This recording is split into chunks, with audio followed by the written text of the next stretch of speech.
What's going on, everyone? Welcome back to the channel. This is the Bare Minimum and I'm your boy Bryant Marcos. And on today's episode, we're going to be talking about the Knicks trip to South Beach. The fans are finally going to be let back into the Garden and what to watch for against the Washington Wizards. Now, I know what you're thinking, Knicks Nation. We only lost by 2 points against a team that made the NBA Finals last year. That's good enough, right? Wrong. It's not good enough to make good old Bryant happy. We should have had that game. Last episode, I broke it down for you guys, what we needed to do to beat the Miami Heat. And did we do any of it? No, we did none of it. Tyler Hero had 15 points, including a dagger three-pointer that basically put us to bed. And I also asked for somebody to pull on Kelly Olynyk's hair because he always hits a clutch three. He had 20 points on us, including, guess what? A clutch three-pointer. But there was a bigger red flag that I noticed, and it wasn't the first time that I've seen it this year with the Knicks. The Knicks tend to struggle late in games because a lot of teams go into a zone defense, and it's a 2-3, a 3-2, a 2-1-2, put whatever number you want in there. The Knicks suck against a zone defense. It's not that difficult to understand why they go into a zone defense though. I'm not saying that the New York Knicks can't shoot three-pointers.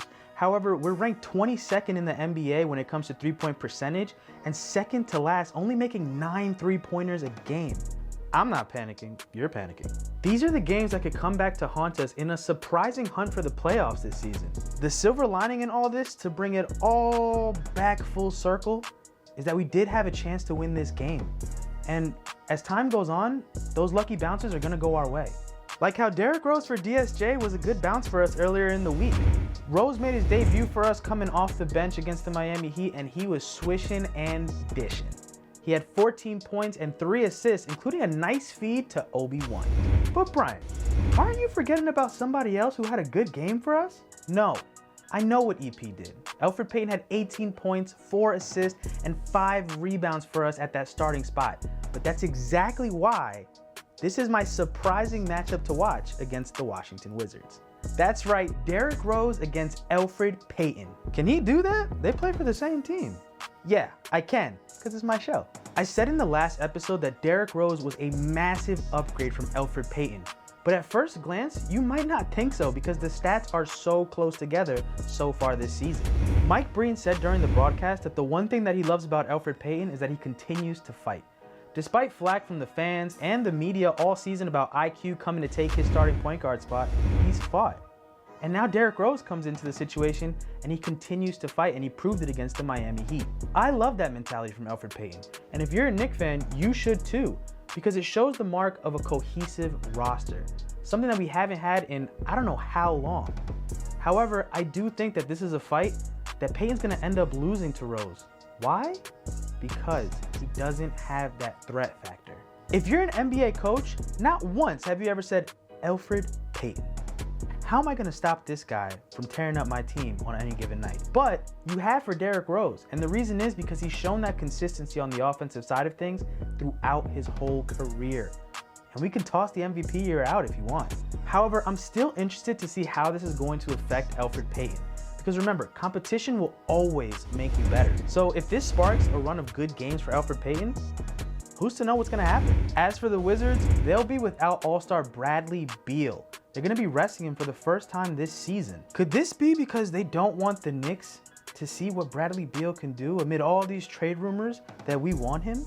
Either way, we all have YouTube and we've seen what Bradley Beal can do. And if you don't believe me, look what he's doing in this season alone. Somebody please help out Bradley Beal. He's averaging 32.8 points per game this season, 5 rebounds, and 4.5 assists per game. He leads the NBA in points per game, and in 22 of their games, 14 of them he scored 30 plus. So with Bradley Beal out, that's about 32 points of their 114 points that they put up on average. And they normally still lose by 7. This is why I believe that the Wiz are gonna fall to 6-17, because the Knicks still boast one of the best defenses in the NBA, only allowing 103.9 points per game. Thanks, Tibbs. Let's look for a monster game from Julius Randle. He actually just became the 5th player in NBA history to total 500 points, 275 rebounds, 145 assists over their first 25 games in a season. And let's not forget that that list includes Kevin Garnett, Kareem Abdul-Jabbar, Oscar Robertson, and Wilt the Stilt Chamberlain. Finally, Knicks Nation, we will be allowed to go back to the world's most famous arena on February 23rd when the Knicks take on the Golden State Warriors. This is a massive step for New York and New York sports alike. So let's all do the right thing and not mess this up. I would hate for us to take 5 steps backwards after taking this massive jump forward. That's your bare minimum, Knicks Nation. Please let me know in the comments section below what you guys think of my takes. What do you think is going to happen in the Washington Wizards game? Are you guys excited to go back to the Garden on February 23rd? Please make sure to subscribe, share this to all your friends. But I'm Bryant Marcos, and I'll catch you guys on the next one.